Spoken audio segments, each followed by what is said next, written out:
నమస్తే. Congress party MLC Balmoor వెంకటనారు మాట్లాడే ప్రయత్నం చేద్దాం. కేటీఆర్ గత కొన్ని రోజుల నుంచి ముఖ్యమంత్రి పైన అసత్య ఆరోపణలు చేస్తూ ఉన్నారు, అదేవిధంగా అనుచిత వ్యాఖ్యలు చేస్తూ ఉన్నారు.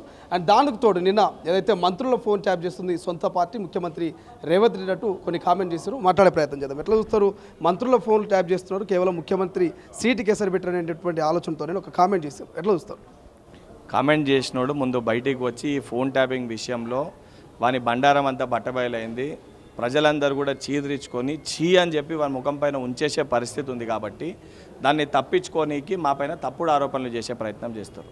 నిజంగా ఈ ఫోన్ ట్యాపింగ్ వ్యవహారంలో గత 10 ఏళ్ల బీఆర్ఎస్ ప్రభుత్వ హయాంలో జర్నలిస్టులది కానీ, ఫిలిం యాక్టర్స్ది కానీ, జ్యుడిషియల్ది కానీ, పొలిటీషియన్స్ది కానీ, ఆఖరికి విద్యార్థి నాయకులది కానీ వాళ్ళ సొంత లాభాల కోసం, వాళ్ళ పైశాచిక ఆనందం కోసము అడ్డగోలుగా ఫోన్ ట్యాపింగ్ వ్యవహారాన్ని వారు వాడుకున్నారు అనేది అక్షరాల సత్యము. ప్రజలందరూ కూడా మాట్లాడుకుంటారు. నిజంగా మాట్లాడేటోడు ముందు లై డిటెక్టర్ టెస్ట్ ఛాలెంజ్కి వచ్చి ఇవి ఏ వాటికి కూడా నేను పాల్పడలేదు, నాకు ఎటువంటి సంబంధం లేదని చెప్పి తనను తను ప్రూవ్ చేసుకొని ఇటువంటి విషయాలపైన మాట్లాడితేదన్న శాంటిటీ ఉంటుంది. గుమ్మడికాయ దొంగోరంటే భుజాలు తడుపుకున్నట్టు ఈరోజు కేటీఆర్ మాట్లాడిన మాటలు ఉన్నాయని ప్రజలందరూ కూడా చర్చించుకుంటారు. అండ్ ఇవన్నిటికీ కూడా అతి త్వరలోనే ప్రజలు ఆయనకు తగిన గుణపాఠం చేస్తారు, చెప్తారు. ఆయన చేసిన తప్పులకి అతి త్వరలోనే ఆయన శిక్ష కూడా అనుభవిస్తాడు. ఇప్పుడు డ్రగ్స్కి సంబంధించి ఈ డ్రగ్స్ ఛాలెంజ్ చాలా సంవత్సరాల నుంచి నడుస్తున్నది. వాళ్ళు మిమ్మల్ని పిలవడం, మీరు వాళ్ళని పిలవడం, ఇది ఎక్కడ ఎండ్ అయ్యేటువంటి అవకాశం ఉంది? డ్రగ్ టెస్ట్ ఛాలెంజ్కి మేము పోయినాము. ఇన్ని సంవత్సరాలకి వెళ్ళి డ్రగ్ టెస్ట్ ఛాలెంజ్కి రమ్మన్నప్పుడు ఏ రోజు కేటీఆర్ రాలే. ఈరోజు దానికి సంబంధించి తన బాడీని తను డీటాక్సిఫై చేసుకొని బయట దేశాలకు పోయి శాంపుల్ టెస్ట్ చేయించుకొని దొరుకుతున్నా దొరుకుతలేదా అని చెప్పి చూసుకొని తిరిగి తెలంగాణ రాష్ట్రానికి వచ్చి నేను శాంపుల్కి సిద్ధమని చెప్పి మాట్లాడుతుండు. ఆయన శాంపుల్ ఎప్పుడు తీసుకోవాలి, ఎక్కడ తీసుకోవాలి, ఎట్లా బయట పెట్టాలి అన్ని ఆధారాలతో సహా ప్రొసీజర్ ప్రకారంగా చేస్తాము. దానికి ఏమీ తొందర పడాల్సిన అవసరం లే. నీ భాగోతాలు అన్నీ కూడా బట్టబయలు చేస్తాము.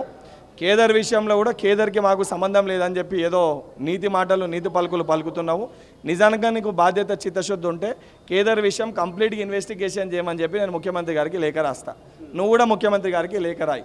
లాస్ట్ 5 ఇయర్స్లో కేదర్ తోటి ఎవరికి సంబంధాలు ఉన్నాయి, మరి రాజ్పాకాల వాడే రేంజ్ రోవర్ వెహికల్ ఏదైతే డ్రివెన్ కంపెనీ ఎవరిది, మరి ఆ కంపెనీ వెహికల్ మీ బొమ్మర్దికి ఎట్లొచ్చింది, ఇవన్నీ విషయాలపైన ఎంక్వైరీ జరగాలి.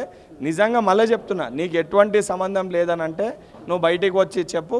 5 సంవత్సరాలకి నీకు ఏం సంబంధం ఉంది అన్ని ఆధారాలతో సహా నేను బయటికి తీసుకొని వస్తా. అండ్ బహిరంగ చర్చ అని బాగా కుతూహలంగా నీకు ఉన్నట్టుంది.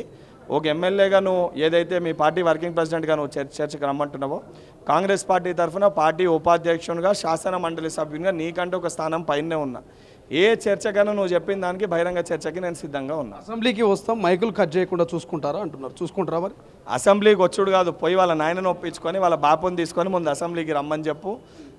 లాస్ట్ 5 ఇయర్స్లో జానారెడ్డి గారు సీఎల్పీగా ఉన్నప్పుడు, దాని తర్వాత బట్టి విక్రమార్క గారు సీఎల్పీగా ఉన్నప్పుడు వారు ఎంత సమయం మాకు ఇచ్చారో మాట్లాడడానికి. ఈరోజు వాళ్ళకి మేము ఏదైతే 18 ఏళ్లలో బీఆర్ఎస్ పార్టీకి ఎంత సమయం ఇచ్చినామో ప్రజలందరూ గమనిస్తారు. ఆ సమయంలో నామమాత్రానికి అసెంబ్లీ సెషన్ పెట్టారు వాళ్ళ హయాంలో.